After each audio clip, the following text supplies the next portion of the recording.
The virgin everyone mocked was reborn as the most feared mountain man's wife. In a cold frontier town where laughter cuts sharper than a knife, they called her cursed, until one silent stranger rode out of the snow and claimed her hand before the whole town. Now, high in the frozen mountains, she shares a cabin with a man no one dares cross, and a secret he swore he'd bury with the dead. But when two fugitives stumble into their door, half frozen, hunted, and innocent, the couple's fragile peace is shattered. Fire will test their faith.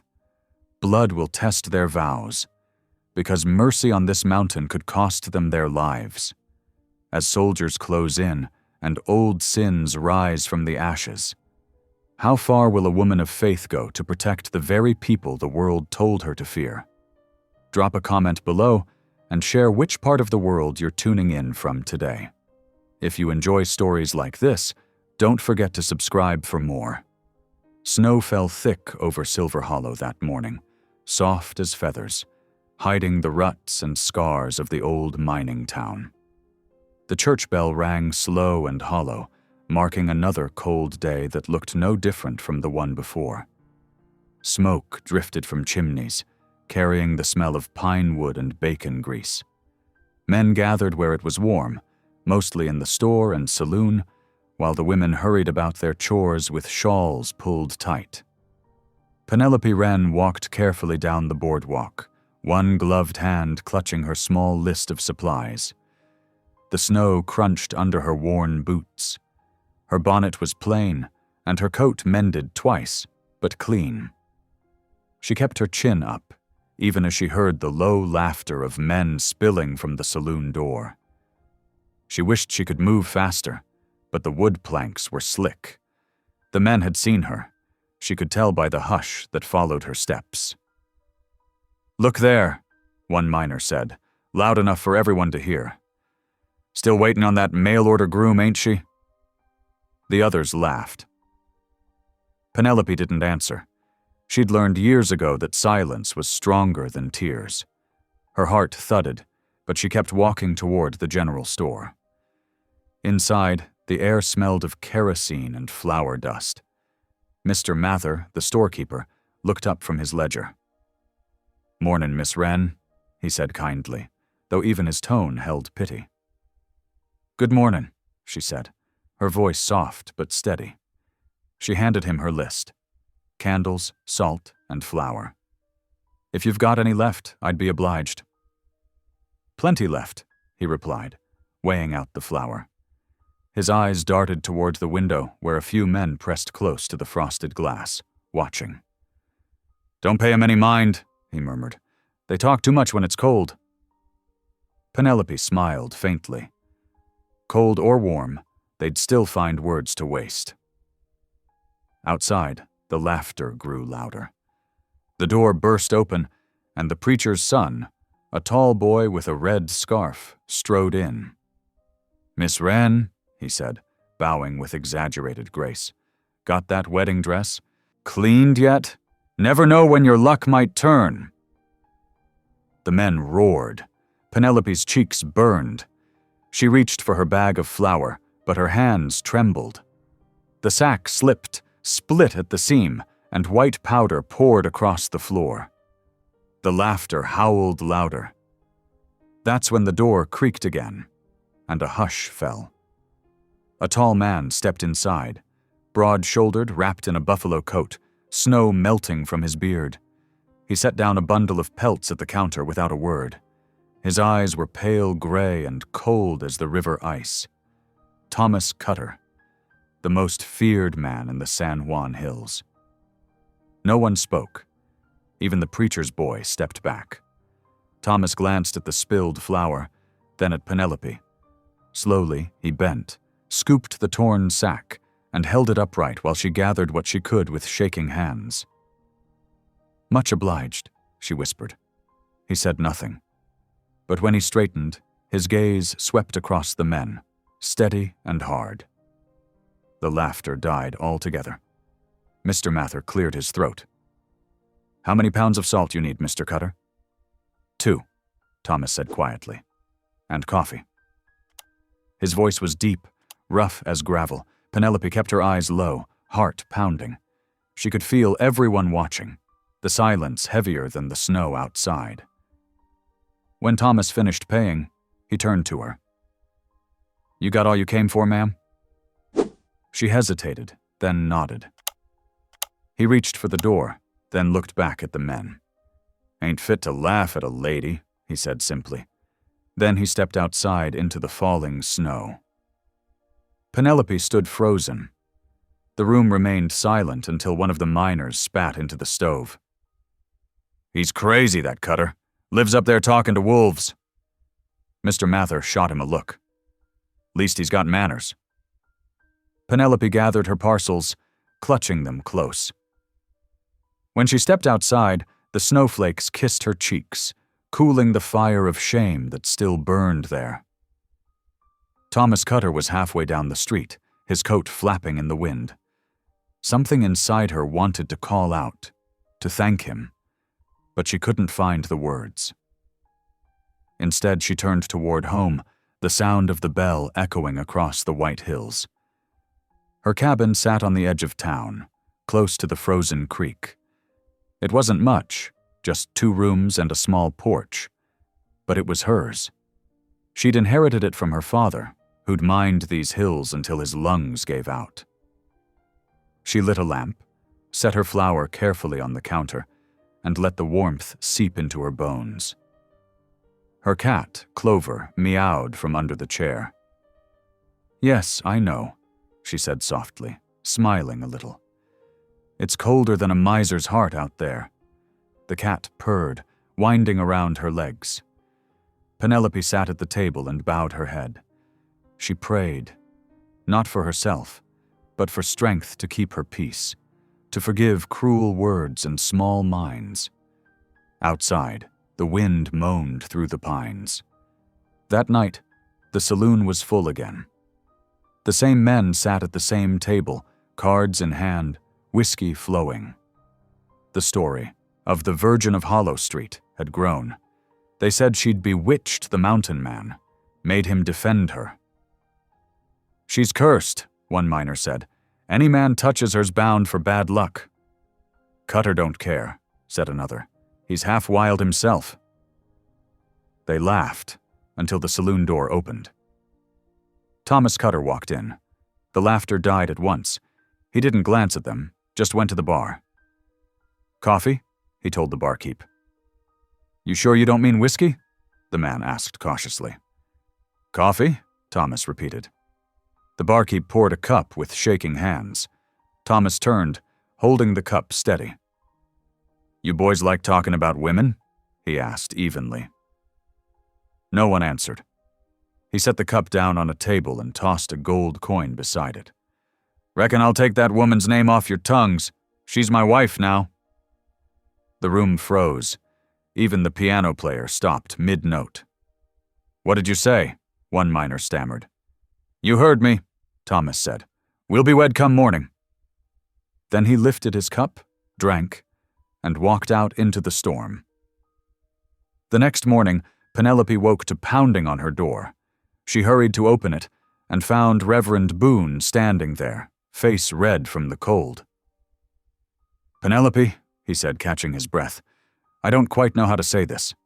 Thomas Cutter came to me last night. He says he wants to marry you. This very day." Penelope stared. "That's foolish talk." "I thought the same, but he seemed set on it. Said you agreed." What?" Before she could say more, she heard hooves outside. Thomas Cutter sat astride his horse, snow clinging to his beard. He looked calm, certain. Penelope stepped outside, pulling her shawl tight. "You must be mistaken," she said, her breath fogging in the air. "I ain't," Thomas replied. "You've been mocked long enough. If my name stops their mouths, you can have it." "I can't marry out of pity," she whispered. "It ain't pity," he said. "It's right." Reverend Boone looked between them, troubled. "Penelope, no one can force your hand, but this man means what he says." She met Thomas's eyes. There was no cruelty there, just steadiness, like the mountain itself. "I don't know you," she said softly. "Then come learn," he answered. The snow fell heavier, the world hushed. Penelope's heart beat loud in her chest. All her life, she'd been laughed at, pitied, passed over. Now, here stood the one man no one dared mock, offering her something that wasn't quite love, but wasn't mockery either. She thought of the laughter yesterday, of the flour spilled on the floor, of the shame she'd swallowed. "All right," she said quietly. "If the Reverend's willing." Boone blinked. "You mean today?" Thomas nodded once. "Today." They stood in the church an hour later, the air faintly smelling of cold stone and candle wax. The Reverend's wife found Penelope a fresh ribbon for her hair. Thomas stood straight and still, his weathered hands folded before him. When Boone read the vows, Thomas's voice was low but clear. Penelope's trembled, yet when she said, "I do," she felt something loosen inside her chest. When it was done, Thomas placed his wide-brimmed hat on her head to shield her from the snow outside. "You'll ride with me," he said quietly. The townsfolk watched as they left, astonished, whispering. By nightfall, the story spread. The virgin everyone mocked was reborn as the most feared mountain man's wife. But Penelope didn't hear the gossip. She was too busy holding on as the horse climbed the narrow trail into the high country, wind biting her face and fear mixing with something new, something that almost felt like hope. As darkness fell, they reached the timberline. Thomas dismounted, helped her down, and led her toward a small cabin tucked beneath a cliff. Smoke rose from its chimney. The door creaked open to reveal a rough-hewn table, a stove, and a single bed. "It ain't much," he said quietly, setting down her bag, "but it's dry and safe." Penelope stepped inside, taking in the scent of pine and smoke. "It's enough," she said. He nodded, set his rifle by the door, and stirred the fire.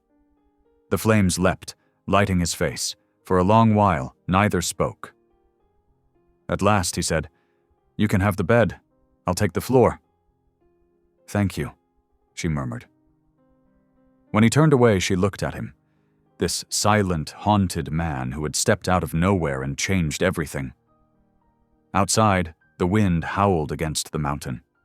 Inside, the fire cracked and the shadows danced. Penelope folded her hands and whispered a prayer. Not for answers, but for courage to face whatever came next. And somewhere deep inside the storm, a new story began. Quiet, fragile, and full of promise. Dawn broke thin and blue over the high ridge. The snow on the pines held a soft shine, like frost on a window pane. Smoke slipped from the cabin chimney and lay low in the still air. Inside, the fire whispered and popped. Penelope lay awake on the bed, listening to the small sounds of a new place. Wood settling, wind at the shutters, a kettle beginning to hum. Thomas had risen before first light. She heard him step outside, boots on the porch, then return with his coat puffed white with rime. He moved carefully, as if any loud sound might scare off the morning. He set a small pot on the stove, measured coffee with steady fingers, and never once looked unsure of what to do. This was his ground. She felt it, and felt like a guest in a church. Penelope sat up and drew her shawl close. "Good morning," she said. He nodded. "Mornin'." She swung her feet to the floor.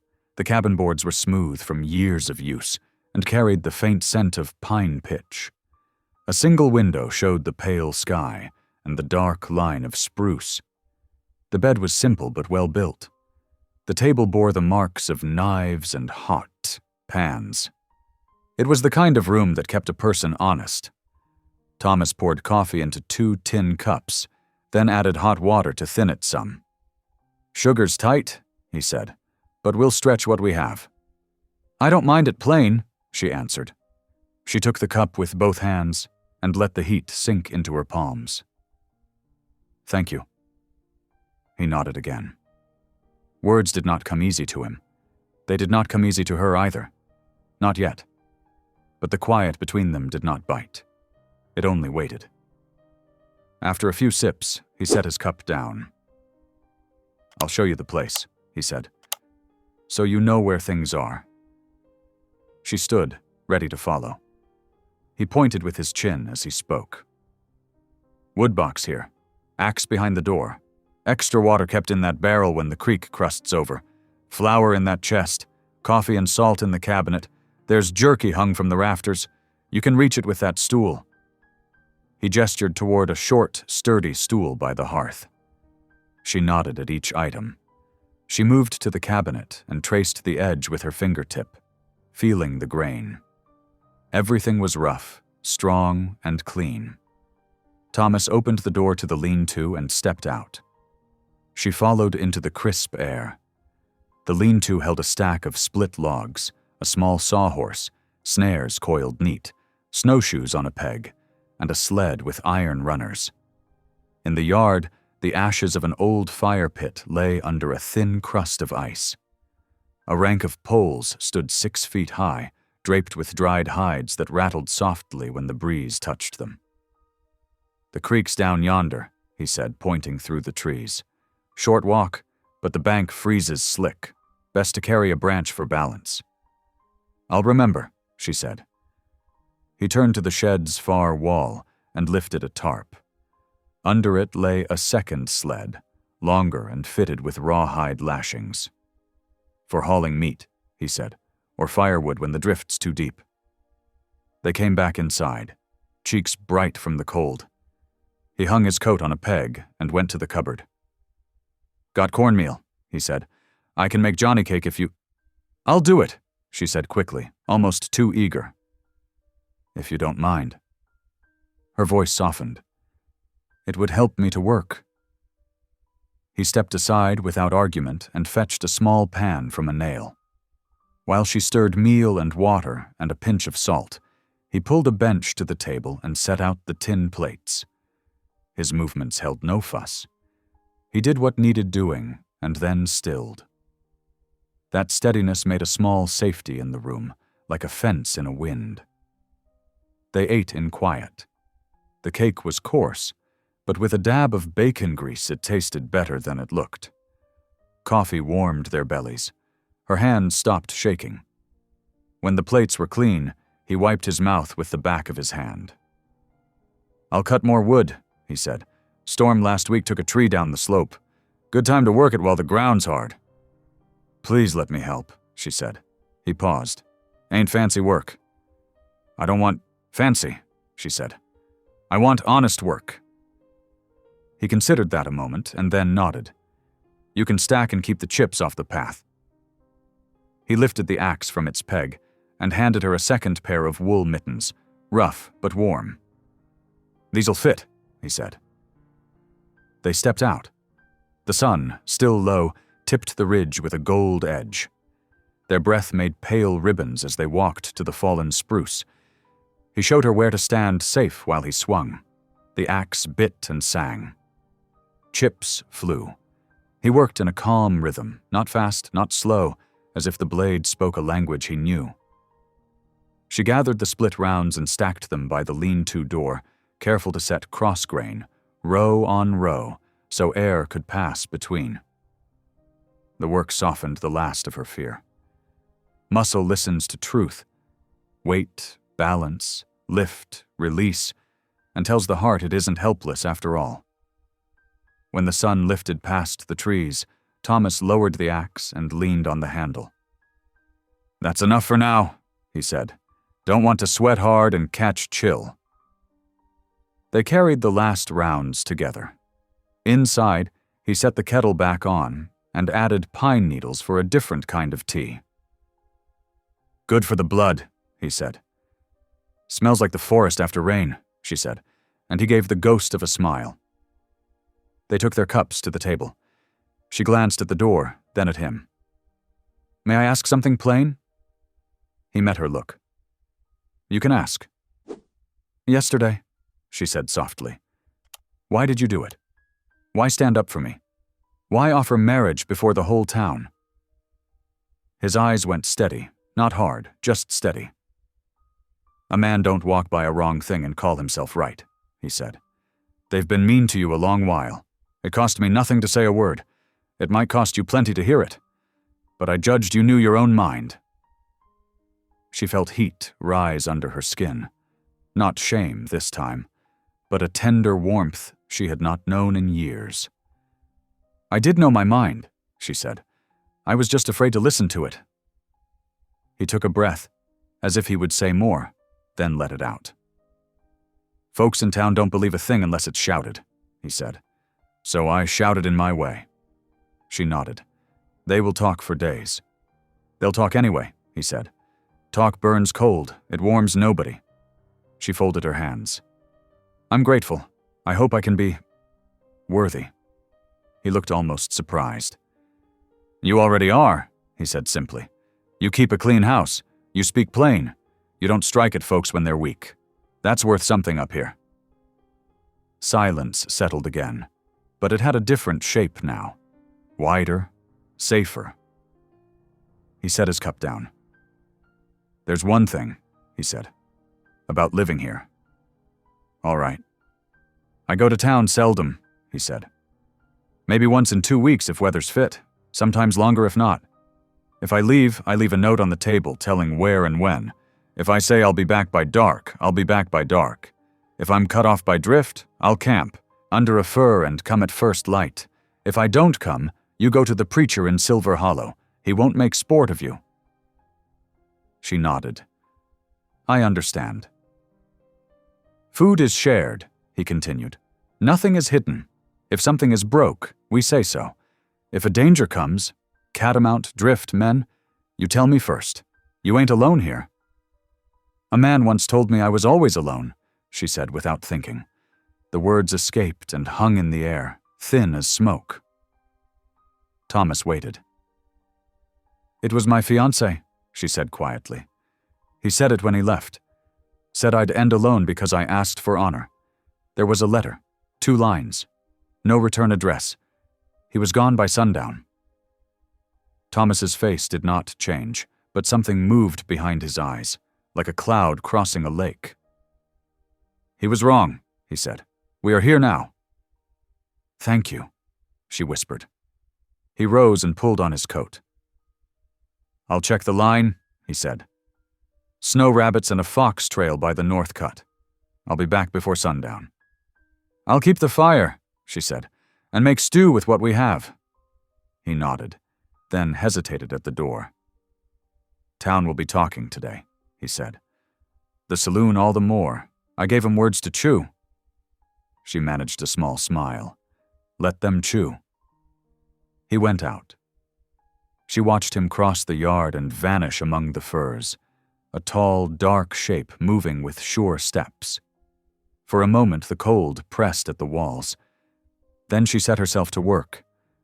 She swept the floor with a willow broom, shaking the dust out the door. She washed the tin plates, then dried them at the edge of the stove. She checked the flour and meal, counted candles, set the Bible on the table where the light fell, and tied back the curtain with a strip of cloth so the day could come in. Simple things, yet each one planted a small flag. Home, home, home. She went out to the creek with the bucket. The path wound between young spruce no higher than a man's shoulder. Snow lay firm, and her boots held. The creek ran under a glassy lid, soundless, but where the current pinched between stones, the ice turned thin and blue. She used a branch to test the edge. When it held, she lowered the bucket, captured the dark mirror water, and hauled it up. By the time she returned, her arms ached sweetly and her breath came in clouds.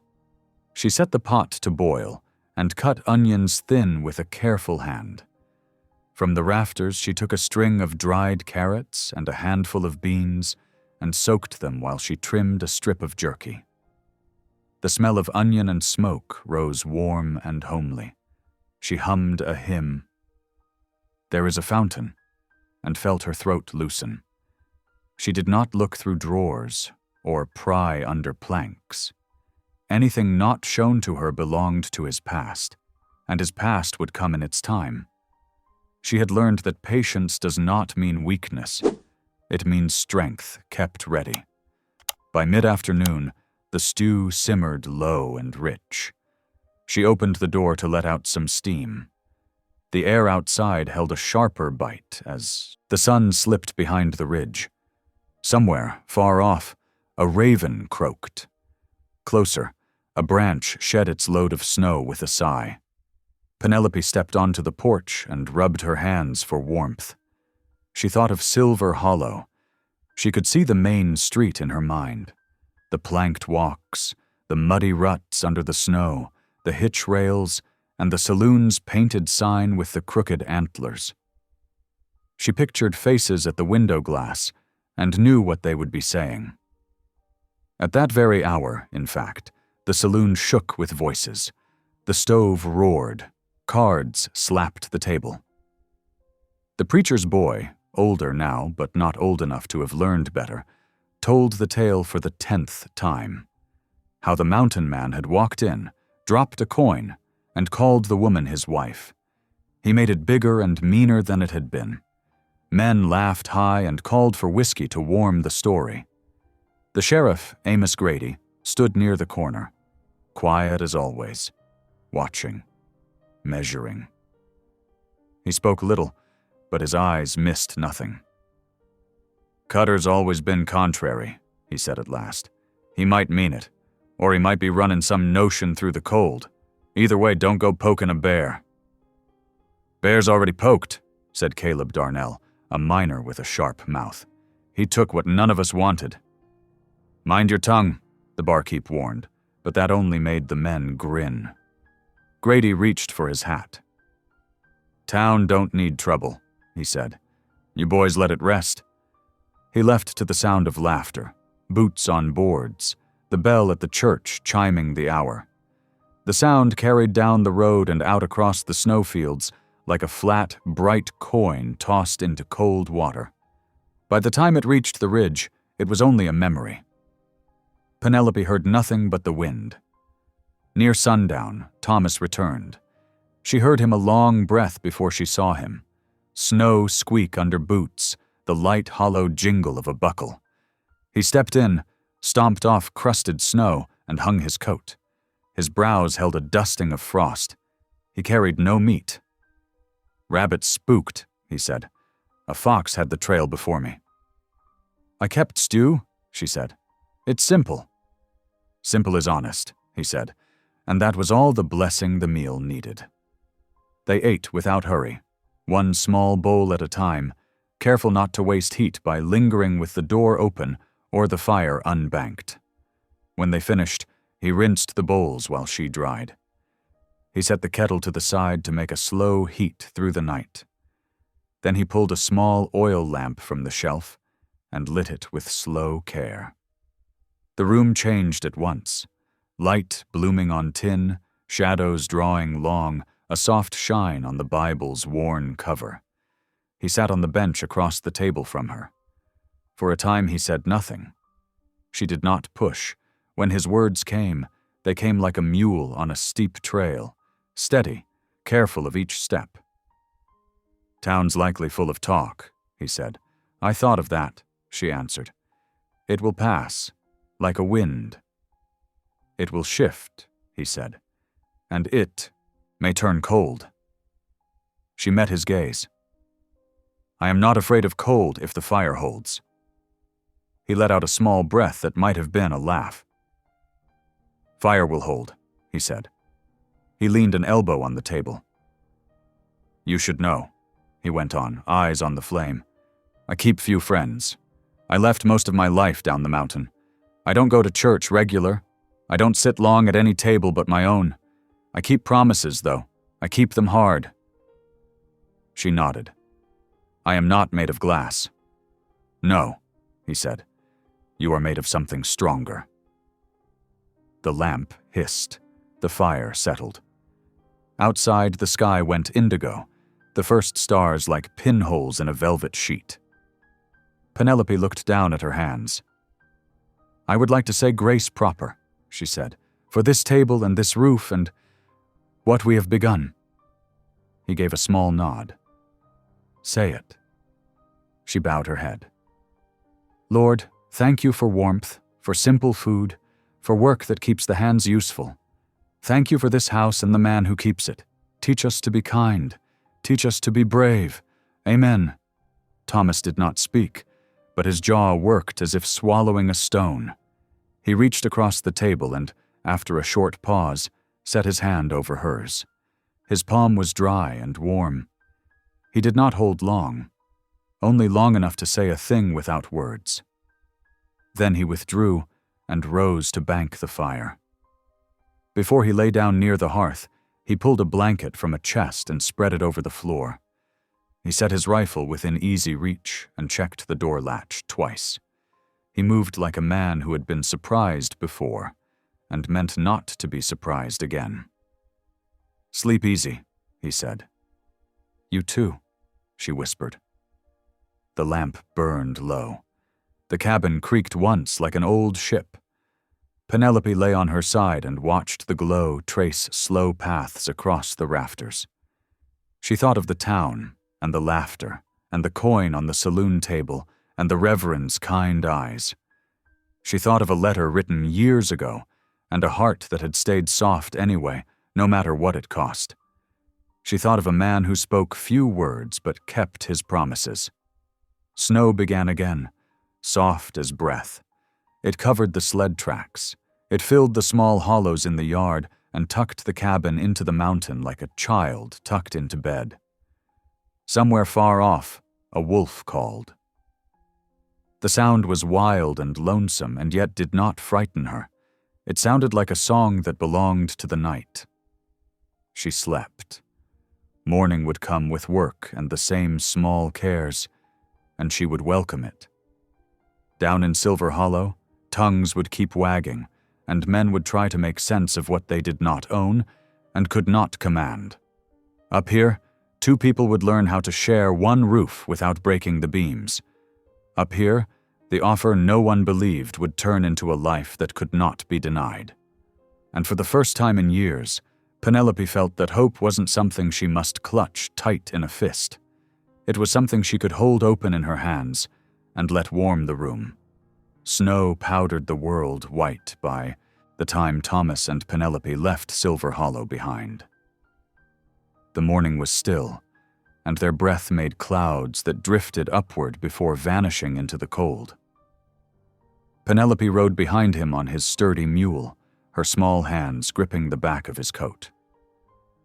The sound of the mule's hooves on frozen ground was steady and slow, the rhythm of a long road with no turning back. The trail curved past the old church and climbed the ridge. Below them, the town shrank, a scatter of chimneys and smoke, the faint glint of the frozen creek.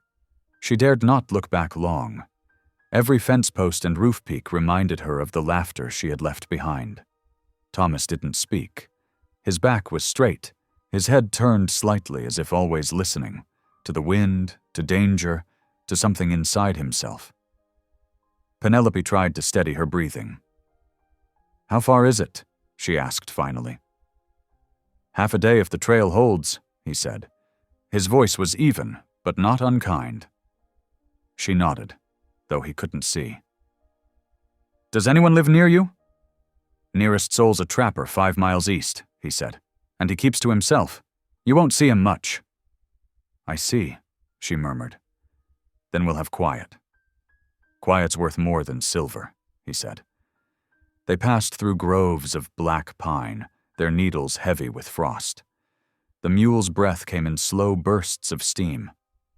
Penelope's skirts were stiff with cold, but she clung to Thomas's coat, drawing what little warmth she could. The wind carried the clean scent of snow and wood smoke, and now and then a raven's croak echoed through the trees. At noon, Thomas stopped by a half-frozen stream. We'll rest here, he said. Penelope slid down carefully, her legs trembling from the ride. He unpacked a small bundle from the saddle and spread a wool blanket over a fallen log. From his coat pocket, he took out a piece of dried venison and a heel of bread. She accepted the food with a nod of thanks. The venison was tough, but she chewed slowly, tasting the salt and smoke. He poured water from his canteen into a tin cup and offered it to her. "It ain't fancy," he said. "It's enough," she said softly. "I haven't eaten since yesterday morning." He frowned slightly. "You ought to say so." "I didn't want to trouble you." He looked at her for a long moment, then said, "Up here, folks say what they need. That's how we stay alive." She nodded again, chastened but grateful for the lesson. They ate in silence, the wind sighing through the pines. When she'd finished, she brushed crumbs from her gloves. Thomas rose, refastened the blanket to the mule's pack, and offered his hand to help her mount. His touch was firm, but not rough. As they rode on, the sky darkened.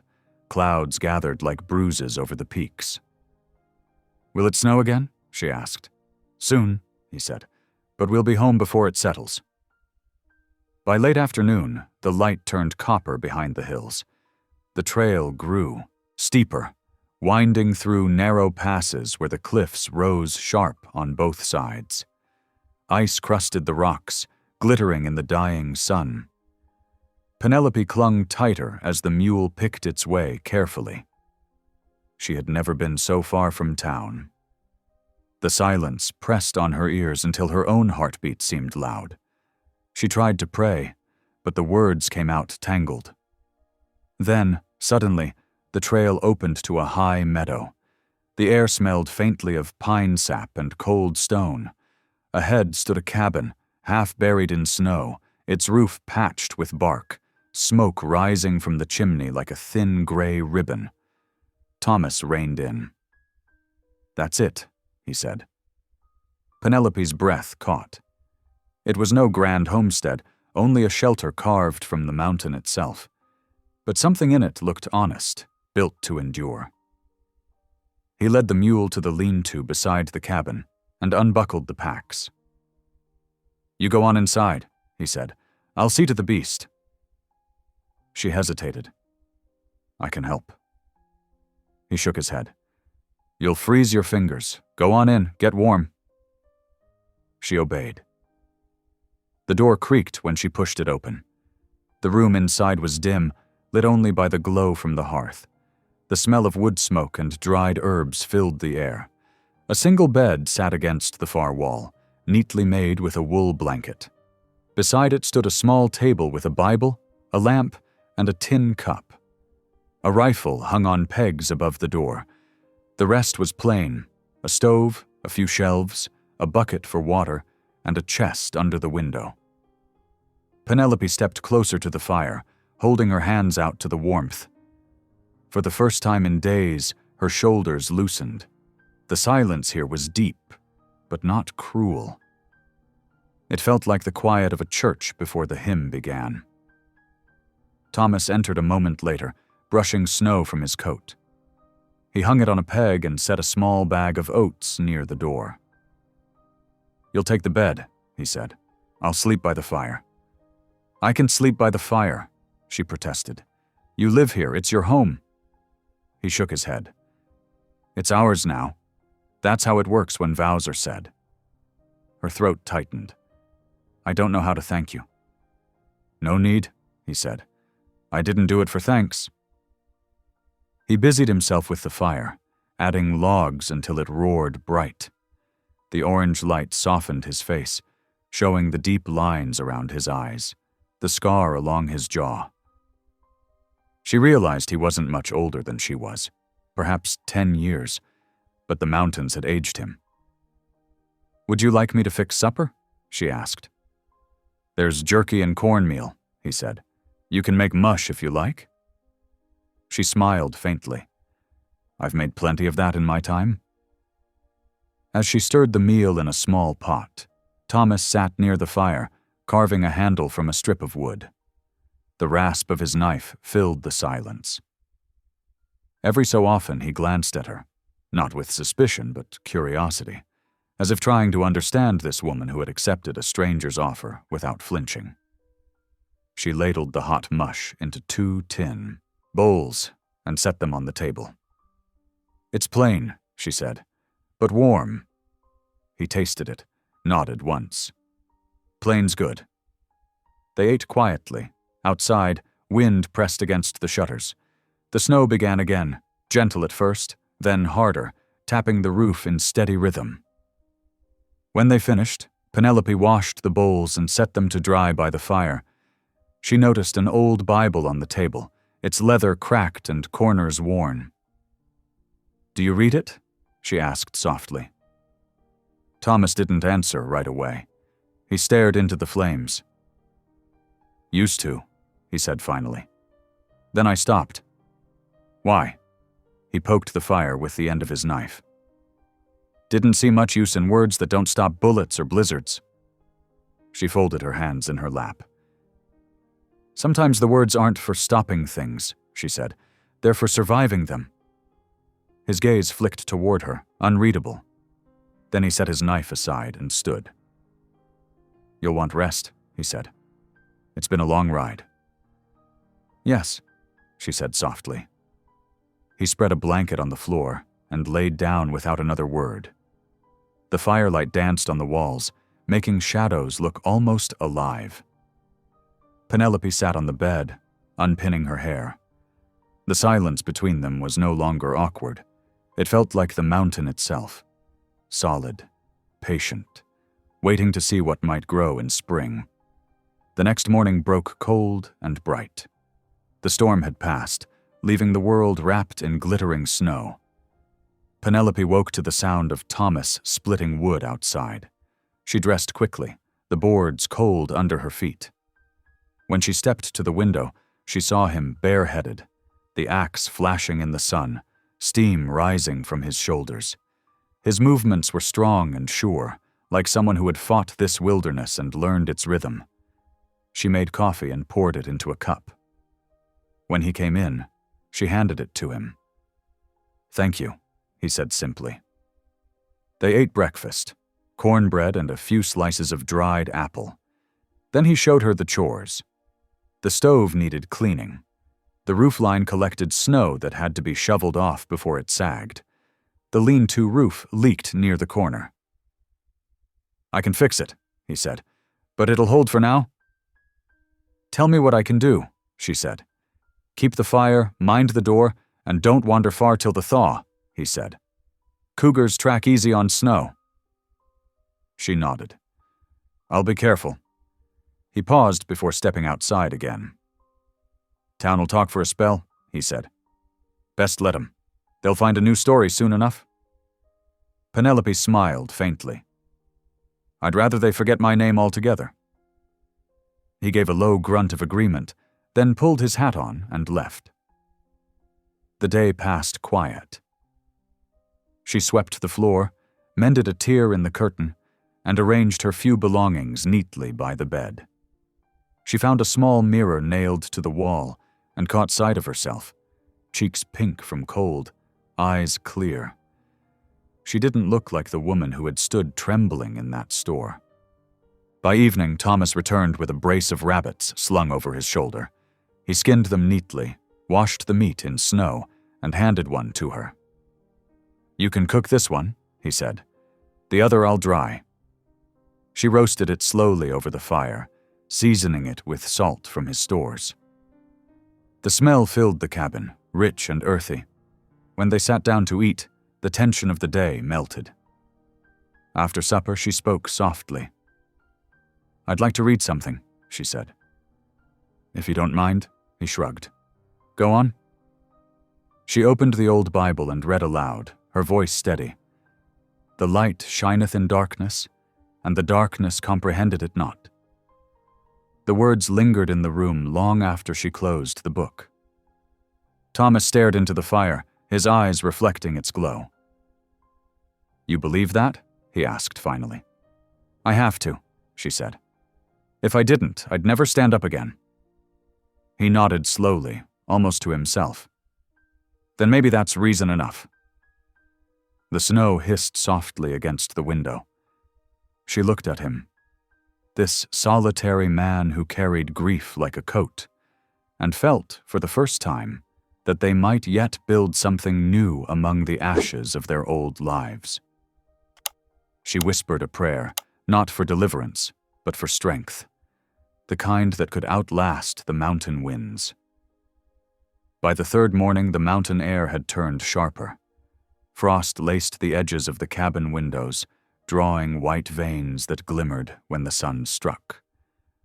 Penelope woke before dawn and listened to the small sounds of the wilderness breathing around them.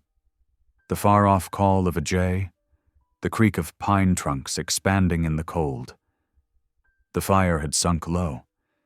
She slipped quietly from bed, fed the stove a few splits of wood, and stirred the embers until they flared. The room came back to life with light and warmth. For a long moment she stood by the window, watching pale clouds drift over the high peaks. Thomas had already gone out. She heard the faint echo of his axe somewhere beyond the trees. His rhythm was steady, each strike clean and sure. When he returned near sunrise, his coat was dusted with snow, and his breath came in clouds. He brought in an armful of wood and nodded at the glowing stove. You kept it going. I wanted the place warm for you, she said. He set the logs down beside the hearth. Much obliged. The days began to settle into a quiet order. Thomas rose early, worked outdoors until noon, and returned for a short meal. Penelope cleaned, cooked, and mended, learning the rhythm of the cabin. The scrape of the kettle lid, the hiss of a fresh log, the whisper of wind through chinks in the wall. They didn't speak much, but when they did, their words carried weight. Silence wasn't emptiness here. It was space for thought, for breath, for the heart to slow down. Penelope noticed how careful Thomas was with everything he owned. His knife was sharpened after every use. His boots stood by the door in perfect order. When she hung his coat, on the peg crookedly, he adjusted it without a word. Not scolding, just setting it right. That evening, after supper, she found him mending a strap at the table. The lamplight carved shadows across his face. She watched him for a while, then asked softly, "Were you ever married before?" He didn't look up. "No." She waited, thinking he might say more. When he didn't, she smiled faintly. "I thought maybe you were. You take care of things like someone who once had to keep house." He set the strap down and leaned back. "The army teaches you to look after what you've got," he said. "Nobody else will." "You were a soldier?" "Scout," he corrected. "Interpreter. Worked for the Ute Agency after the war." The word Ute caught her attention. "You speak their tongue?" "Used to," he said. "Still remember some?" She hesitated. "I never met any. My father said they were fierce but fair." "They're people," he said simply. "Same as any. Some good, some bad, all trying to keep what's theirs." He reached for the strap again. "I left that life behind." Penelope didn't press him. She'd seen the shadow pass over his face at the word agency. Some wounds were better approached slowly, like a wild animal, quietly, with open hands. That night, while tidying, she found a small, rusted tin box wedged behind the woodpile. She almost left it, but curiosity tugged. She brushed the dust away and lifted the lid. Inside lay a folded paper, a child's charcoal drawing of 3 stick figures, one tall man, one woman, and a child between them, all holding hands beneath a triangle that might have been a teepee. At the bottom, faint pencil letters spelled Bitter Creek, 1876. She frowned, tracing the marks with her finger. The edges were smudged, the lines shaky, like a child's trembling memory. The door opened behind her. Thomas stood in the threshold, snow still melting in his hair. His eyes went straight to the box in her hands. "Where did you find that?" His voice was low, dangerous in its quiet. "In the corner," she said quickly. I didn't mean to pry." He stepped closer, every muscle drawn tight. "Put it back." She set it down gently. "I'm sorry. I thought—" He cut her off. "You thought wrong." The air between them thickened. Penelope's chest ached. "I didn't mean harm," she whispered. Thomas's hands clenched once, then slowly loosened. He turned away, resting his palms on the mantel. "That place," he said finally, voice rough, "was where everything went wrong." Penelope waited. He took a slow breath. "I worked under the agency then. I was sent to translate at Bitter Creek, a treaty meeting. But somebody, an officer, decided talk was a waste of time." His jaw tightened. "Shots were fired. Women, children. I tried to stop it. They said I was the one who warned the tribe, called me a traitor." His voice broke on the last word. Penelope stepped closer, her heart twisting. "You weren't?" "I was trying to keep peace," he said. "They didn't want peace. They wanted land." He rubbed his forehead. "2 children survived. A boy and girl.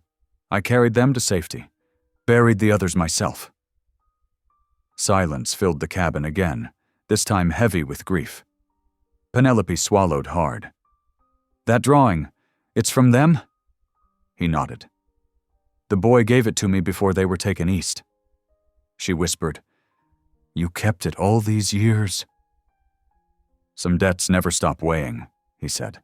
"That's why I came up here, to stay out of men's wars, out of lies." She wanted to say something, anything, but words felt too small. Instead, she reached for the tin, closed it carefully, and placed it back where she found it.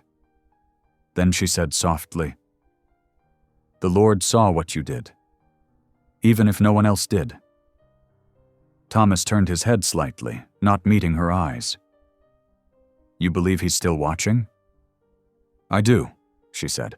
"He watches the broken first." For a long moment, he said nothing. Then, without a word, he lifted the tin box and set it on the mantel instead of hiding it again. Over the next few days, a change settled over the cabin. It wasn't spoken but felt. Thomas still rose early, still spoke little, but something in his manner softened. He brought in extra firewood without being asked. He fixed a loose hinge on the door. Penelope, in turn, began to hum while she worked. Small hymns, simple and steady.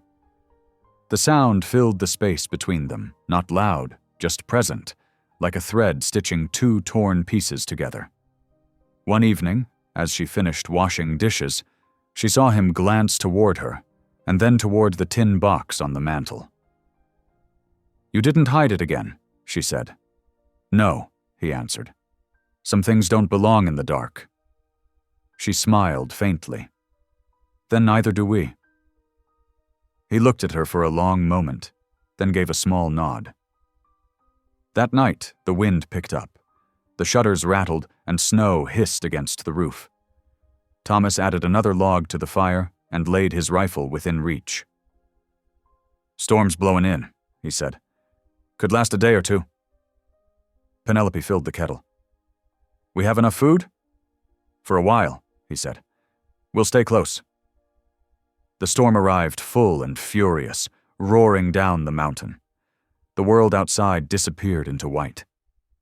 Inside, the fire glowed steady, throwing gold light on the walls. For 3 days, they lived wrapped in snow and silence. Thomas chopped wood in the lean-to while she cooked small meals, stew thick with beans, bread fried on the stove, tea steeped with pine needles. At night, they shared quiet talk by the fire. She told him of her father's mine, how he'd spent his life chasing silver that never showed. He told her of the high plains, of riding between camps when the stars were bright enough to read by.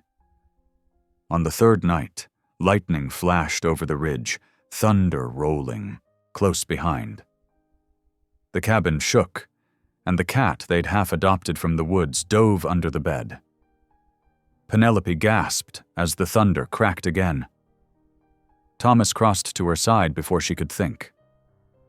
"It's all right," he said, his hand steady on her shoulder.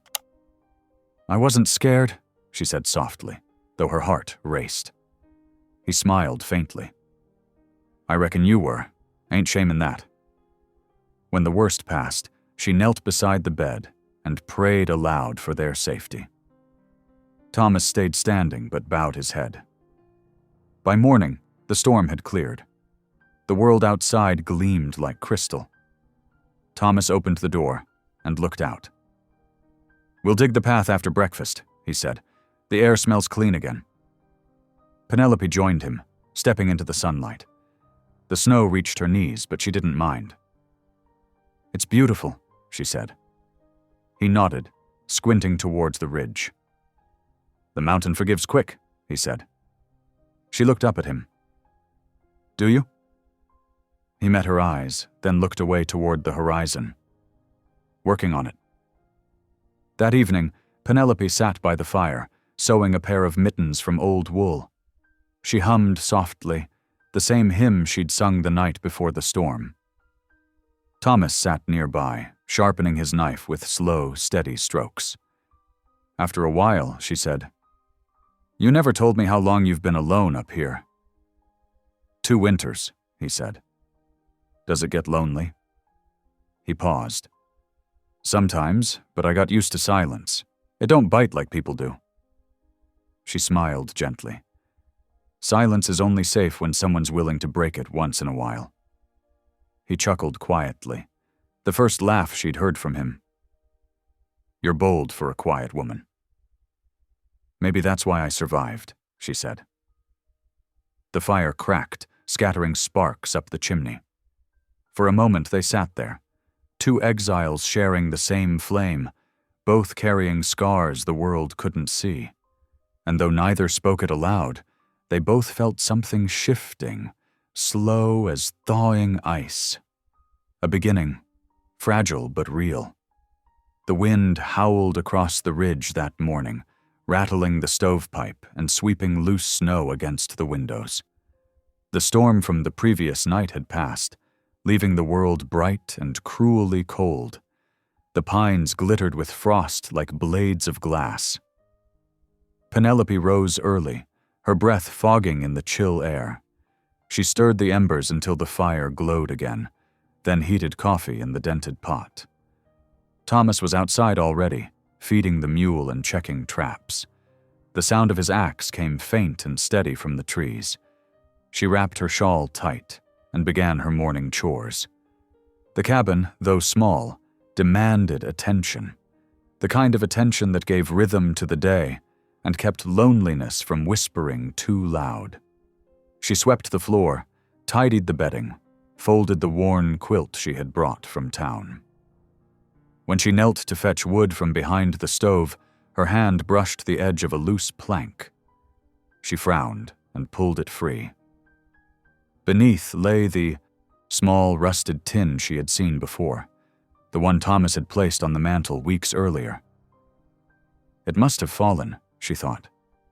The lid was ajar. Curiosity tugged. She opened it carefully. Inside lay the folded paper and the little drawings she had seen before. But now, beneath them, something else. A photograph, faded and cracked. A soldier in uniform stood beside a group of native women and children. The man's face was younger, unscarred. He stood stiff, like someone trying not to be seen at all. Thomas. She touched the corner of the photo, a mix of sorrow and awe rising in her chest. So this was the life he had before the mountain. She was still kneeling when the door opened. Thomas stepped inside, snow clinging to his boots. His gaze went straight to the tin. His face changed, tightened, then went blank. "I told you to leave that be," he said quietly. "I thought it fell," she said, rising quickly. "It was loose. I didn't mean—" He took the photo from her hand, his movements sharp but not cruel. "This ain't something for looking at." Penelope's voice softened. "It must have mattered once. You kept it safe all this time." He didn't answer. He set the tin on the table and stared at it a long while. The silence stretched. At last he spoke, low, as if the words hurt to form. "That was taken at Bitter Creek, before the shooting started." He pulled out a chair and sat, elbows on his knees. "The Army was meant to deliver supplies to the agency. Instead, they brought rifles and whiskey. I was the go-between, spoke both tongues. I told the captain the Ute wanted peace. He laughed, said peace didn't fill Washington's pockets." He rubbed his hands together as if trying to scrape off old blood. "When the first gun fired, I ran toward the tents. Women screaming, smoke rising, children hiding under hides. I grabbed the two I could, brother and sister, carried them to the creek and hid them. I thought I could save more, but—" His breath hitched. Penelope sat across from him, her heart tight in her chest. "You did what you could." He shook his head. "Men don't measure mercy by what they tried. They measure it by who's left standing. And there weren't many." The fire popped. He looked up, eyes pale as ash. "The Army said I warned the tribe ahead of time. Called me a traitor, stripped my badge, told the papers I turned coat for gold." "And did you?" she asked gently. "Gold?" He laughed once, bitterly. "All I had was guilt." She wanted to reach across the table, but she didn't. Not yet. "You left after that?"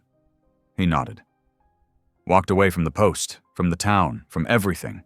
Didn't see a face I trusted for 2 winters. Penelope lowered her gaze. "Until mine." For the first time, he met her eyes without flinching.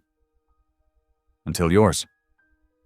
That night, the sky blazed clear. The snow outside gleamed under a half moon, and the stars hung so bright they seemed close enough to touch. Penelope couldn't sleep. The story he'd told haunted her. The screams, the children, the fire. She turned toward the window and whispered a prayer for those lost souls, though she didn't know their names.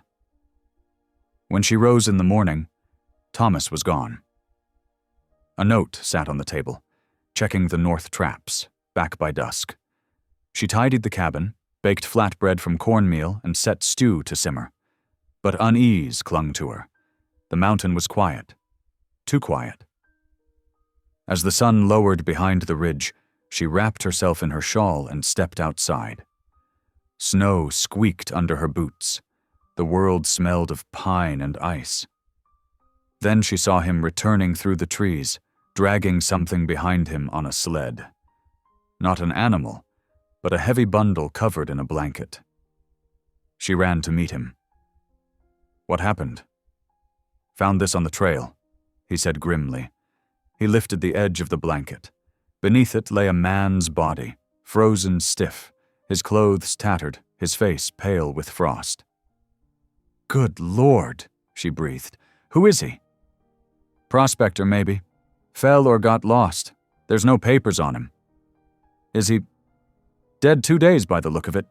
She pressed a hand to her mouth. "We can't just leave him." "We won't," he said. "Ground's too hard to dig. We'll wrap him proper and mark the place till thaw." They carried the man to the clearing behind the cabin and laid him down. Thomas covered him with the blanket again, then removed his hat. Penelope did the same. "Say a word," Thomas murmured. She bowed her head. "Lord, remember this man. We don't know his name, but you do. May his wandering end in peace." The wind stirred, soft and solemn. When they went back inside, Thomas sat by the fire, staring at the flames. "That trail he was on runs east," he said, "toward Bitter Creek." Penelope froze. "Then maybe—" He nodded slowly. "Maybe he came from there." The thought hung heavy between them. The past wasn't buried after all. 2 days later, Penelope went out to fetch water and found a print in the snow. A small one, too narrow for a man's boot, too deep for an animal. Another followed beside it, lighter, shorter, child-sized. She crouched, studying the marks. Whoever made them had passed near dawn. They led toward the trees and vanished. When Thomas returned, she showed him. His face darkened. "They're close," he said. "Ute, maybe. Or runaways from the agency." He scanned the tree line. "If they're desperate, they'll come here for food." Penelope's pulse quickened. "Will we help them?" His jaw tightened. "If they're harmless, yes. If they're hunted, we'll have to choose careful." That night they slept lightly. Thomas kept his rifle within reach. Before dawn, the dogs began to bark. Penelope sat up, heart pounding. Thomas was already on his feet, moving to the window. Two shapes staggered out of the dark. A woman wrapped in torn hides and a small boy, clutching her hand. Both half frozen, their faces gray with cold.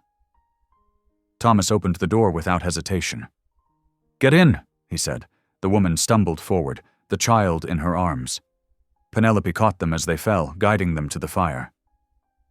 "Easy now," she whispered. "You're safe." The boy shivered violently.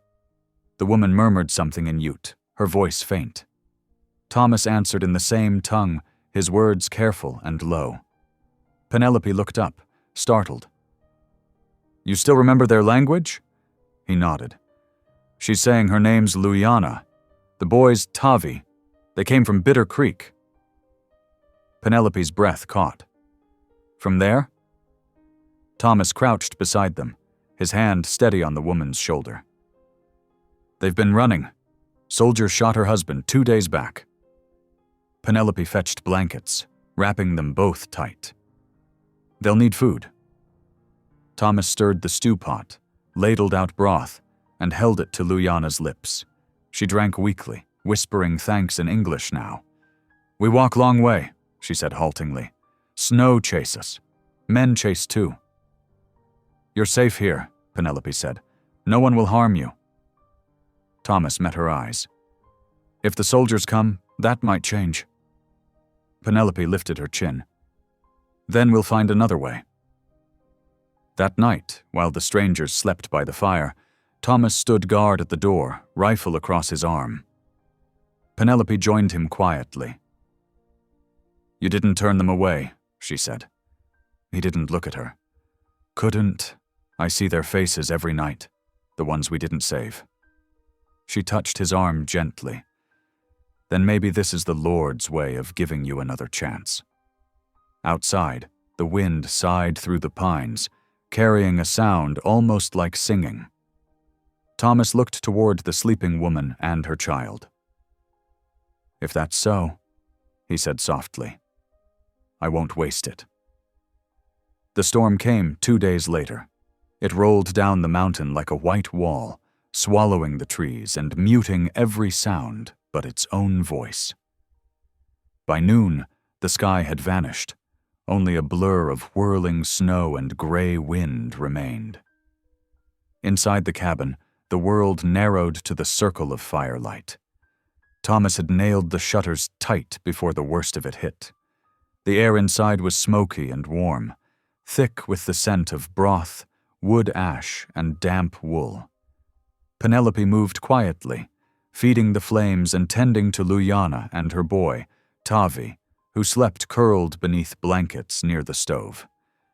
Thomas stood at the window slit, watching the snow pile high against the door. "We won't get out till morning," he said. "Maybe longer." Penelope stirred the pot of beans, her voice soft. "Then we'll make do." He glanced at her. The lamplight softened her face, catching the copper tint in her hair. She looked tired but steady, the kind of tired that comes from choosing faith over fear. "You ain't afraid of much," he said. She smiled faintly. "I used to be. But fear don't do much good in a storm, does it?" "No," he admitted. "Don't stop the wind none."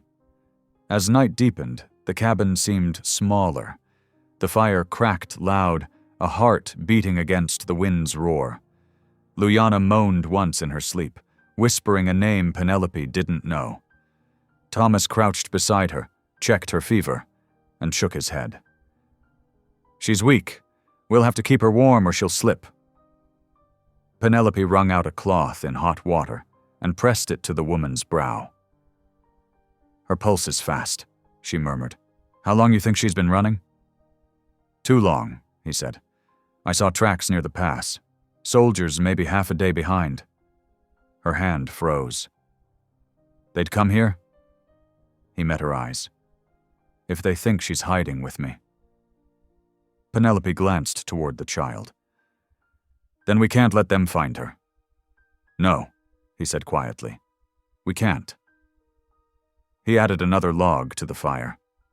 Sparks flared, and the shadows leapt up the walls. "When the storm breaks, I'll take her to the agency outpost myself," he said. "If I vouch for her, maybe they'll listen." "After what they did to you?" Penelope whispered. He shrugged. "Maybe they've forgotten my name. Maybe not. Either way, she'll be safer there than hunted." Penelope turned the cloth in her hands. "I'll go too." Thomas's brow furrowed. "Ain't your fight." "It's every Christian's fight," she said firmly. "No one should be turned out to die in the snow." He looked at her a long moment, then nodded. "All right.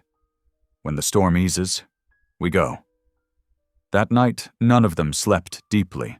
The storm howled like a living thing, clawing at the roof, testing the windows. The mule brayed in fright from the lean-to. Thomas rose several times to check the door latch. Penelope stayed awake, praying silently for the roof to hold. The child whimpered now and then in his dreams, and each time she leaned close, humming softly until he quieted.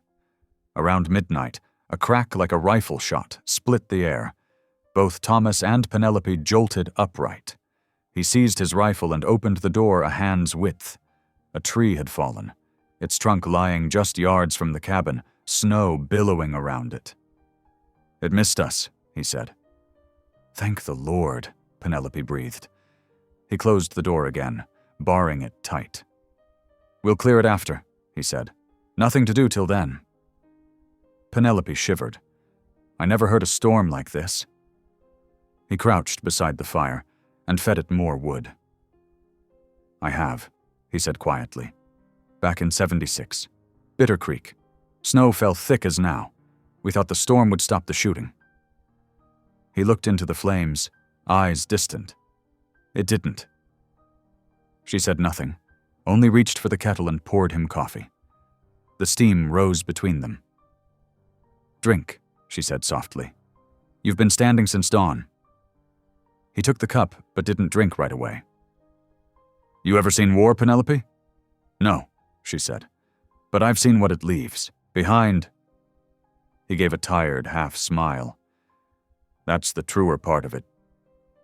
The fire popped again, and the storm wailed. Morning came without sunlight, just a gray haze pressing at the shutters.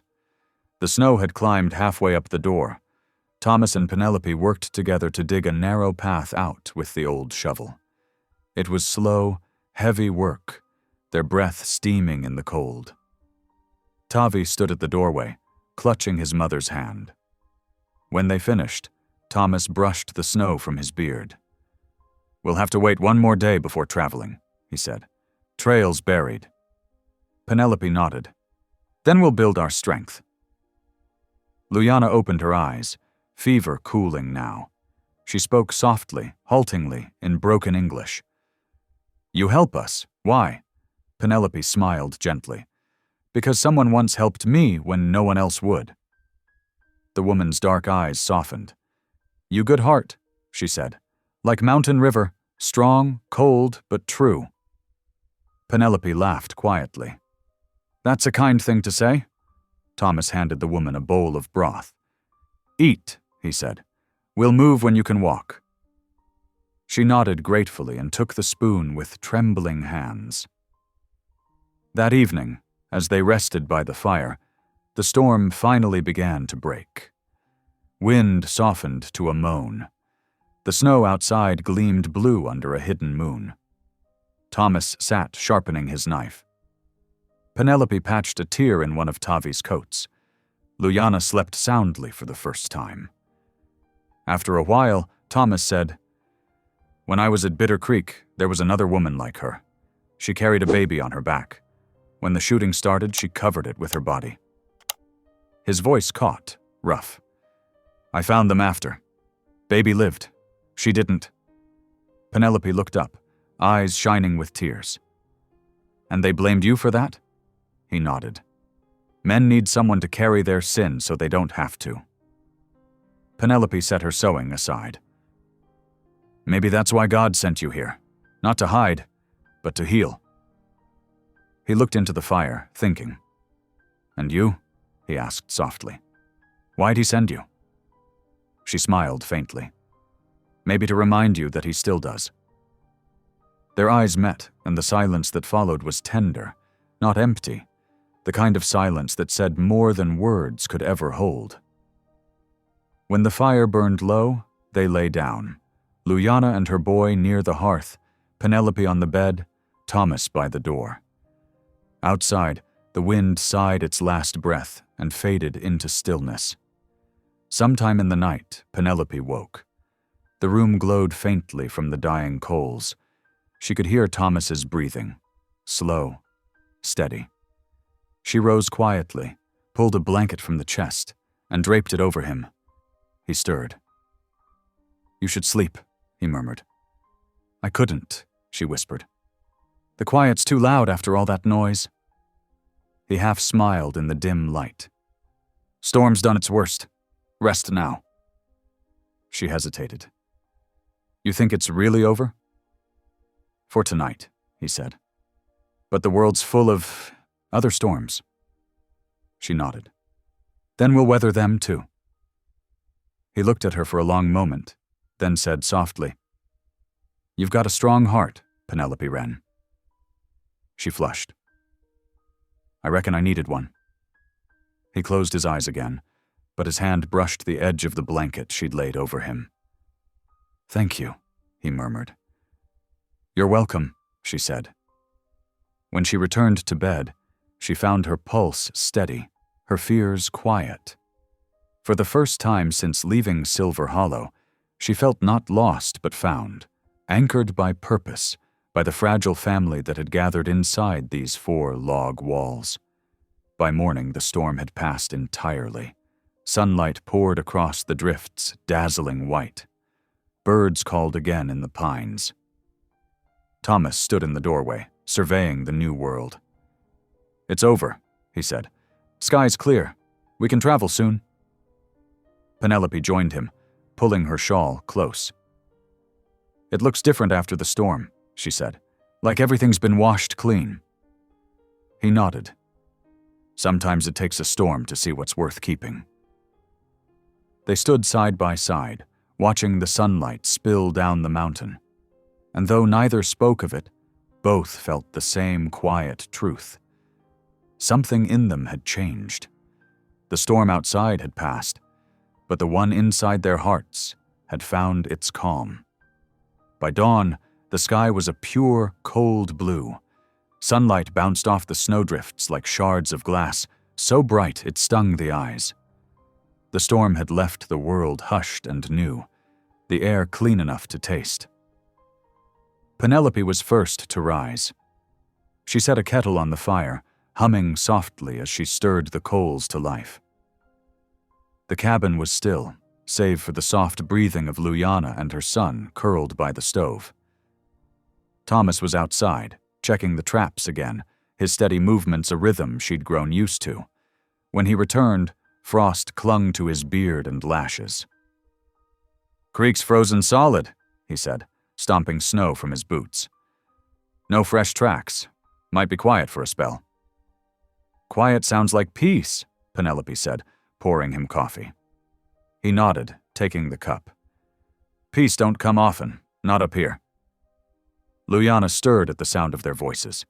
She sat up slowly, her face still pale but her eyes clearer. The little boy, Tavi, blinked awake beside her. When he saw Thomas, he grinned sleepily. "Morning," Thomas said with a small nod.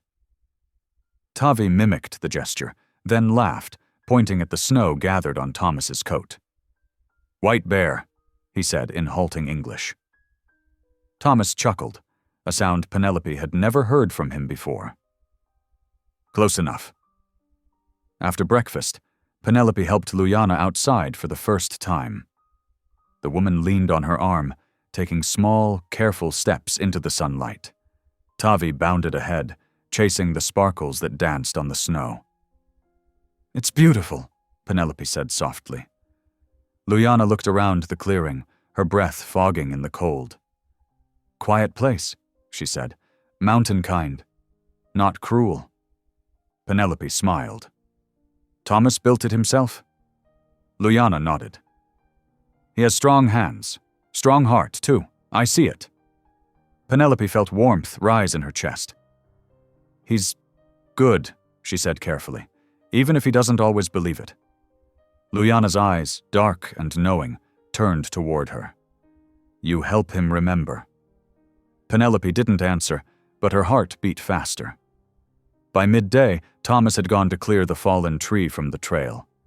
Penelope and Luyana tended to small tasks, mending clothes, sorting dried herbs, feeding the fire.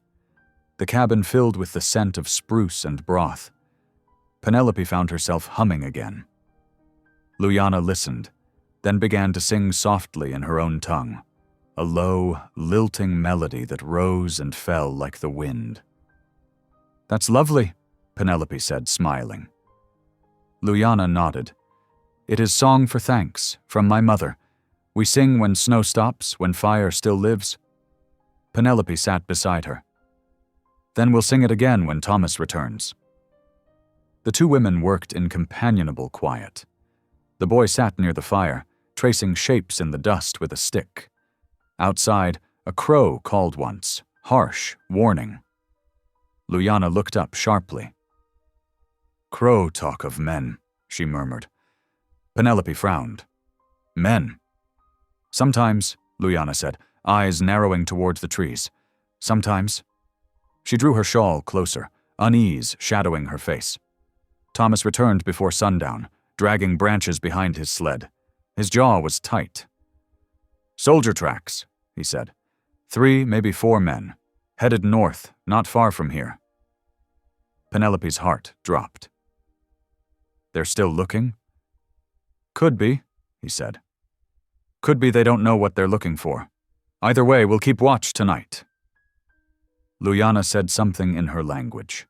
Short, sharp. "What did she say?" Penelope asked. Thomas's mouth tightened. "She said they don't stop till they find what they lost." Penelope looked at the woman. "Then we won't let them find her." That night, the cabin glowed warm against the snow. Thomas sat near the door, rifle across his knees. Penelope kept the fire low, the windows shuttered. Luyana dozed beside her son, their breathing soft and even. Penelope watched Thomas from across the room. His face was half in shadow, the firelight flickering over the scars on his cheek. He looked calm, but she knew the calm of men who had seen too much. It was a shield, not peace. "You think they'll come this way?" she whispered. "Hard to say," he murmured. "Trail forks a mile back. Might head to the valley instead." "And if they don't?" "Then we do what's right." He looked up then, his gaze meeting hers. "You trust me, don't you?" She didn't hesitate. "I do." His mouth twitched, almost a smile. "Then sleep easy. I'll keep watch." The next morning dawned bright and bitter. The snow sparkled like 1,000 mirrors. Penelope rose early and went to fetch water from the creek. Path was icy, and she walked carefully, her breath fogging in the crisp air. She knelt by the water's edge, broke the thin crust of ice with a stick, and filled the bucket. As she straightened, she heard something faint, a low groan carried on the wind. Her heart skipped. She turned, scanning the trees. "Thomas?" she called. No answer. The sound came again. Closer now. She took a hesitant step forward. Through the pines, a figure stumbled into view, a man, thin and pale, wrapped in a torn army coat. His face was bruised, his hands bare and bleeding. Penelope's pulse leapt. "Sir, are you hurt?" He stared at her, dazed. "Water." She set down the bucket and ran to him. "Here, take it slow." He drank greedily, gasping between swallows. "Please. Soldiers. Behind me." Penelope's blood ran cold. "How far?" "Half-mile, maybe less." He coughed violently, doubling over. Thomas burst from the trees, rifle in hand. "Penelope!" She turned. "They're coming!" He pulled her behind him, scanning the ridge. "Get back to the cabin. Now." "What about him?" she asked, glancing at the wounded man. Thomas hesitated only a second, then hauled the stranger's arm over his shoulder. "We don't leave folks to freeze." Together they dragged him back to the cabin. Luliana gasped when she saw the man. "Soldier," she said sharply. Thomas laid him near the door, breathing hard. "He's half dead. Let's see what he knows before we judge him." Penelope knelt beside the man. "You're safe," she said. "No one's going to hurt you." The soldier's eyes fluttered open. "They'll kill you too, if they find her." "Who?" Thomas asked. "The Ute woman," he wheezed. "Orders say she's to be taken back, dead or alive." Penelope felt sick. "Why?" The man coughed again. "Said she stole something from the camp. Papers, names." Thomas's jaw hardened. "And what did you steal?" "Only my conscience," the man muttered, before slipping into unconsciousness.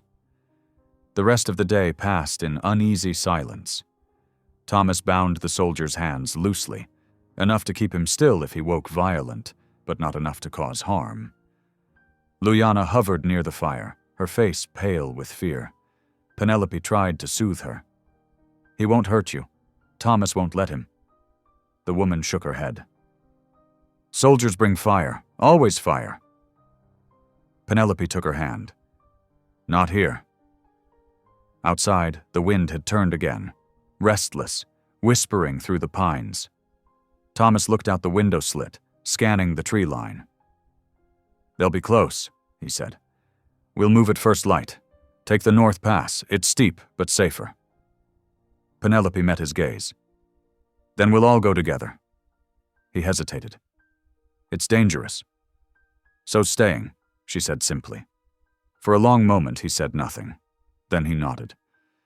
"All right." That night, while the others slept, Penelope sat by the high, dying fire. Thomas stood at the window again, keeping watch. "You ever get tired of saving people who don't ask for it?" she asked softly. He turned slightly. "You ever get tired of caring for those who can't repay it?" She smiled faintly. "Never." "Then I reckon that's your answer." She looked down at her folded hands. "When I came here, I thought I was running from shame, but maybe I was just being led to something that needed me." Thomas's voice softened. "Maybe to someone." Their eyes met across the firelight. For a heartbeat, the cabin felt warmer than it had ever been. Outside, snow drifted silently from the dark pines, wrapping the world in white once more. Tomorrow would bring danger and hard choices. But tonight, the mountain breathed quietly around them, and Penelope believed, for the first time, that mercy itself could build a home strong enough to stand any storm. Morning came gray and cold, the kind of quiet that feels like holding a breath. The sky hung heavy with unfallen snow, and the air smelled of iron. Inside the cabin, Penelope helped Luliana tie her shawl while Thomas packed the sled. The wounded soldier still slept fitfully near the door, his breathing shallow. "We leave him?" Penelope asked. Thomas shook his head. If he wakes alone, they'll find him and come straight here. Best take him part way, then cut north." Luyana's dark eyes flicked between them. "Bad men follow," she whispered. "You should not lose your life for mine." Thomas stopped short. "I lost it once already," he said quietly. "Not much left to spend, but what's right." He opened the door. Wind swept in, sharp as knives. "Let's move." They trudged through knee-deep snow, the sled creaking behind. The child rode bundled in furs beside his mother, while Penelope and Thomas hauled together, step after weary step. The mountains loomed like frozen giants around them. By midday, their breath came in gasps. They reached the narrow pass where pines crowded close, muffling every sound. Thomas paused, listening. Then he stiffened. "Riders." The word dropped like a stone.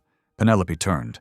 Far below, 5 dark figures moved against the snow, slow but sure. Soldiers. "They found us," she said. Thomas's jaw tightened. "We keep moving. Ridge bends west. Maybe they'll lose the trail." They pressed on, but the climb grew steeper. Tavi whimpered softly, and Luyana stumbled. Thomas caught her arm. "Rest here," he said. "No time," Penelope urged. "They'll see us." Thomas looked at her. "They already do." Hoofbeats echoed closer. The first rider appeared through the trees, rifle glinting. "Hold," a voice barked. "By order of the U.S. Army, release that woman." Thomas planted his boots. "Ain't yours to claim," he called back. "She's a fugitive." Penelope stepped forward, her voice steady. "She's a widow. Her child's done no wrong. Let them go." The officer sneered. "You harboring hostiles, mister? You'll hang for it." Thomas lifted his rifle, not to aim, but to warn. "Then hang me clean, but you won't take her." The officer raised his hand. "Fire!" "Wait." Penelope's shout cracked the air. She reached into her cloak and pulled out a folded paper, the marriage deed she'd signed weeks earlier. "This land's half mine," she cried. "You've no claim here unless you plan to shoot a lawful woman of Colorado territory." The soldiers hesitated, murmuring. Thomas stared at her, astonished. "You filed it?" She nodded. "After I found your deed. Thought we might need it."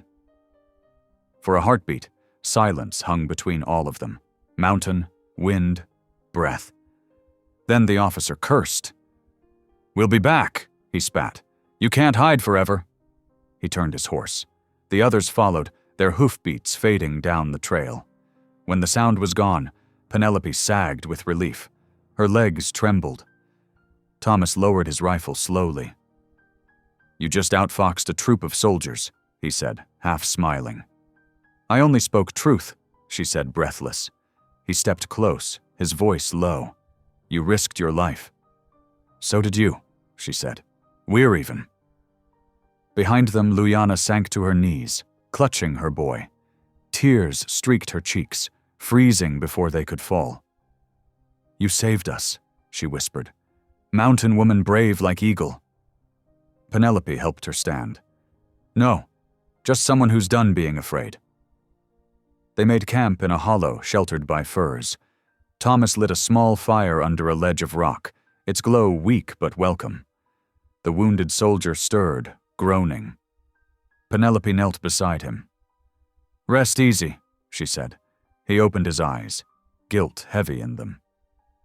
"You should have let me die," he rasped. "They won't stop." Thomas crouched nearby. "Then let 'em come. I've got more than guilt to fight for now." Penelope met his gaze across the flickering light. She saw weariness there, and gratitude, and something new. Trust, maybe even hope. The mountain wind eased, whispering through the pines like a blessing. Mercy had cost them safety, comfort, and peace. Yet, as the 4 of them sat together in the circle of firelight, hunter, woman, widow, and child, it felt, for the first time, like the price was worth paying. When dawn came, the sky was soft and blue, streaked with pink. The storm had finally spent itself. leaving the mountain glittering with frost and promise. Smoke from the small campfire rose straight into the still air. The worst had passed. Thomas stirred first, his back stiff from the frozen ground. The sled sat half-buried under snow, the mule chewing quietly at the hay bundle Penelope had set out. She was already awake, brushing ice from the fire ring and humming a tune that drifted like smoke between the pines. He listened to her voice for a long moment. It was faint but warm, steady, like a heartbeat against the cold. "You sleep at all?" he asked. "Enough," she said, smiling over her shoulder. "I dreamed of home." "This ain't home?" She paused. "Not yet. But maybe it's close." Thomas looked toward Luyana and Tavi, still wrapped together under the sled blanket. "They'll be all right," he said quietly. "We made it through the worst." Penelope poured him coffee. "Sometimes the worst is what makes folks ready for grace." He took the cup from her hand, nodding. "Maybe so." By midday, the snow softened under the weak sun. Meltwater ran in silver threads down the rocks. The world smelled new again. Earth, pine, wood smoke. Tavi was the first to laugh. He ran in circles through the slush, his small boots splashing. Luyana smiled, leaning on her stick, her strength returning by the hour. She began to hum the same song she had sung before, the one for thanks. Penelope joined her softly, matching the melody note for note, though she didn't know the words. Thomas stood watching them, a slow smile breaking across his face. It had been years since laughter sounded honest to his ears. When the song ended, Penelope looked up. "They're healing," she said. "So am I," he admitted. She blinked in surprise. "You?" He nodded. "You said maybe the Lord sent you here for a reason. Maybe he sent them too." Penelope warmed at his words. "Then let's not waste what he's given." They broke camp as the light changed gold. The soldier, still weak but conscious, sat bundled near the sled. His hands shook as he reached for the canteen. Penelope handed it to him, gently. "You saved nothing by running," she said, "but you can still do something right by helping us reach the agency safely." He looked ashamed. "I'll do what I can. I can speak for you. Tell him it wasn't rebellion, just mercy." Thomas tightened the mule's straps. "Mercy's a hard sell to men with orders," he said, "but we'll take your word when we can get it." They started down the ridge, each step slushing in the thawing snow. The road turned to mud and meltwater, but the cold no longer cut so sharp. It felt like the mountain itself was breathing again. That evening they found the valley trail, where the trees thinned and wild grass poked through the snow. Penelope built a small fire and cooked what little was left. Flat cakes of cornmeal and a strip of jerky boiled to softness. It wasn't much, but they ate it gratefully. As the stars came out, Luyana spoke softly to Thomas, her voice low but sure. "At Bitter Creek," she said, "my husband saw you. He said man who tried to stop soldiers was brave, not bad. Before he died, he say your name to me. Thomas Cutter. He say, tell him I forgive." Thomas froze. The words struck like an arrow, but not to wound, to heal. He turned away for a moment, staring into the darkness. "He forgave me?" Luyana nodded. He said, "Tell him the mountain remembers truth." Thomas swallowed hard, his eyes bright in the firelight. "All this time, I thought God turned his face. Maybe I was the one who did the turning." Penelope reached for his hand, and he let her take it. "Then turn back now," she said gently. He looked down at their joined hands. "I reckon I already have." When the others fell asleep, Penelope lingered by the dying fire. The night was cool but kind. She could hear water dripping from the thaw, soft as a lullaby. Thomas sat beside her, staring at the embers. "You ever think about going back to town?" he asked. She shook her head. "There's nothing for me there but old shame. I'd rather build something new where no one knows my name." He smiled faintly. "Then we're the same." Silence settled again, gentle and full. Somewhere beyond the clearing, an owl called. "Penelope," he said softly, "when we get these folks safe, maybe you'll stay." She looked at him, her heart swelling. "I wasn't planning to leave." His rough hand covered hers once more. "Then maybe this is home after all." She smiled through sudden tears. "It's enough for me." Above them, the stars shimmered bright and cold, watching over the little camp. Around them, the mountain thawed, streams trickled, the air softened, and somewhere deep inside the earth, life stirred again. The thaw wasn't just in the snow, it was in their hearts, the first warmth after a long winter of silence and sorrow. Mercy had brought them together. Grace would see them through.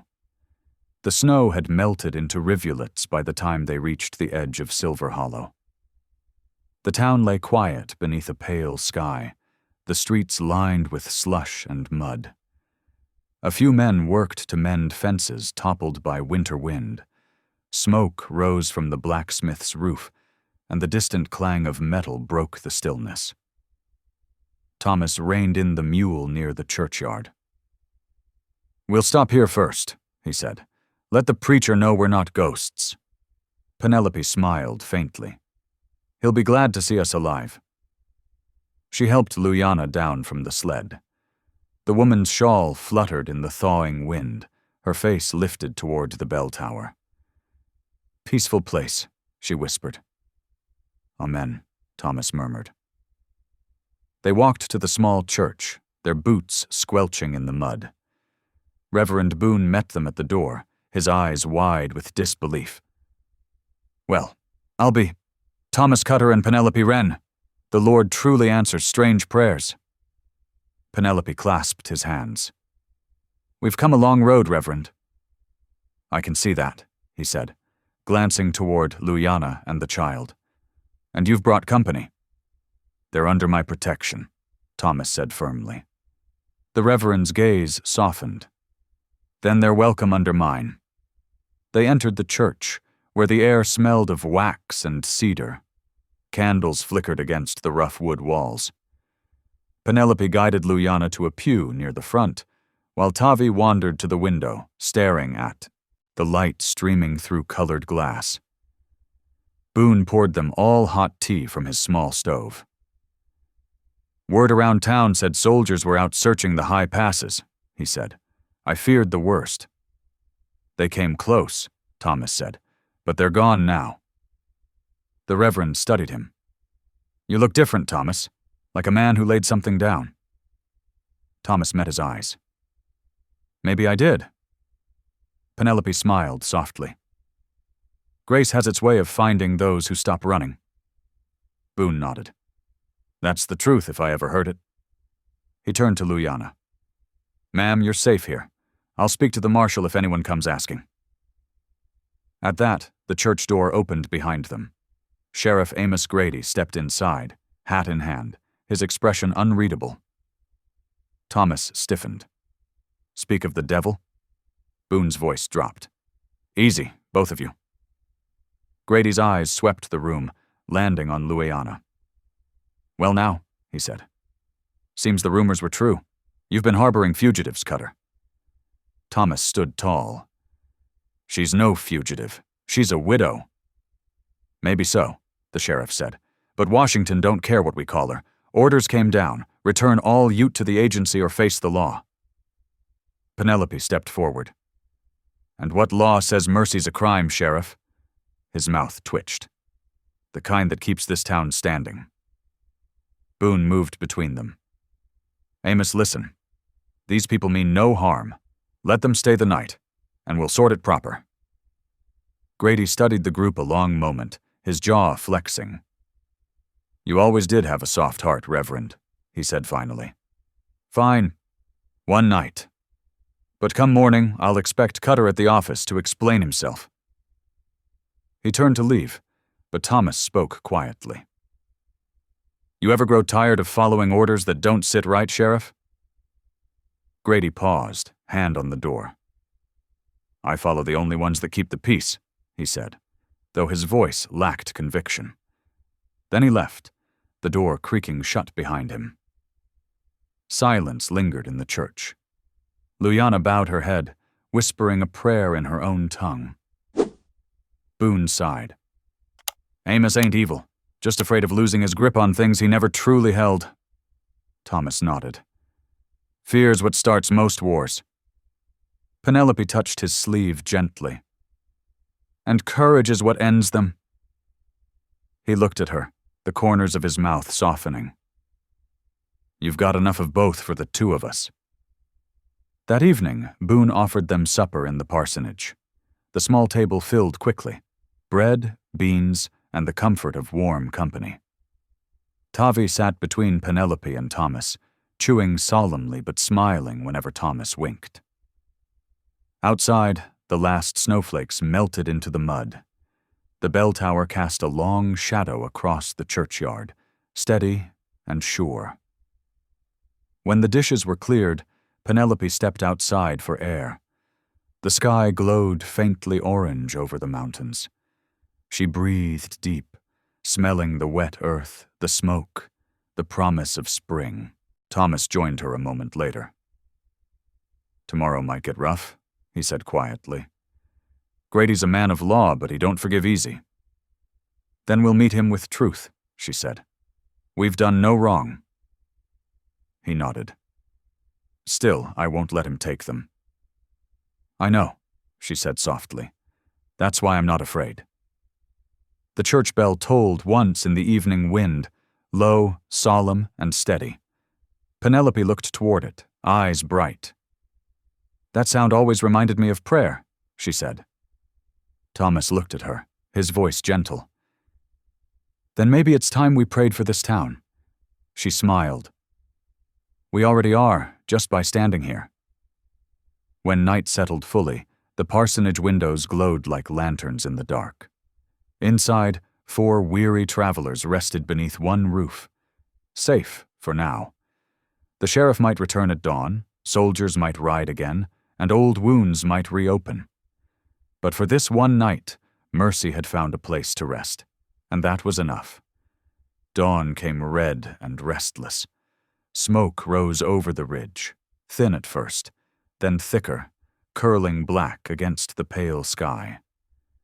Thomas stepped into the churchyard, his heart turning cold. "The soldiers," he said. "They've set fire to the old cabin." Penelope ran beside him, her shawl flying in the wind. Flames leapt high on the slope, devouring the shelter that had kept them through winter. "They mean to burn us out," Thomas said grimly. Reverend Boone rang the church bell, calling townsfolk to witness. Luyana clutched her child, whispering a prayer. Penelope stepped forward, her voice clear and fierce. "We won't answer hate with fire." Thomas met her gaze, rifle in hand. "Then we stand our ground." The mountain wind roared, carrying sparks across the valley as the sun broke through the smoke. Faith, not fear, would decide what burned next. By midnight, the fire was only embers. Smoke drifted down the valley, heavy with ash and silence. The cabin was gone, burned to its stones, but everyone had survived. Thomas sat by the creek, his rifle across his knees, eyes hollow with exhaustion. Penelope knelt beside him, her hands black with soot. "We still have each other," she whispered. He nodded slowly. "And what we lost can be built again." Behind them, Reverend Boone led townsfolk in clearing what remained. Luyana sang a low, mournful hymn, her voice trembling yet strong. When dawn finally broke, its light fell soft on the scorched earth, gilding the ashes with gold. Penelope took Thomas's hand. "The fire didn't take what matters." He looked at her, weary but smiling. "No, it only burned what needed to end. Spring sunlight warmed the muddy streets of Silver Hollow as Thomas and Penelope rode in together. Townsfolk paused in silence, watching the pair who'd faced the mountain's fire and returned unbroken. Reverend Boone greeted them on the steps. "The Lord's work shows in your faces," he said softly. Penelope smiled. "Maybe it shows in the ashes, too." Children gathered near, whispering in awe. Thomas tipped his hat to them, quiet pride in his eyes. For the first time, Silver Hollow didn't mock. They bowed their heads in respect. Grace had come home. By summer, the hills bloomed green again. Penelope taught in the new schoolhouse, her laughter carrying through open windows. Children's voices filled the valley, bright as bird song. Each noon, Thomas stacked wood nearby, pausing when the bell rang. She'd wave from the doorway, sunlight in her hair. Sometimes they walked home together along the creek, speaking little, hands brushing softly. "Hard to believe," she'd say, smiling. "What God built from the ashes." Thomas nodded toward the peaks. "The mountain remembers." And when evening fell, their small cabin glowed, proof that faith could outlast fire. Thanks for tuning in. These stories remind us that life is more than headlines. It's about heartlines. Subscribe if you want more moments that make you pause, feel, and reflect.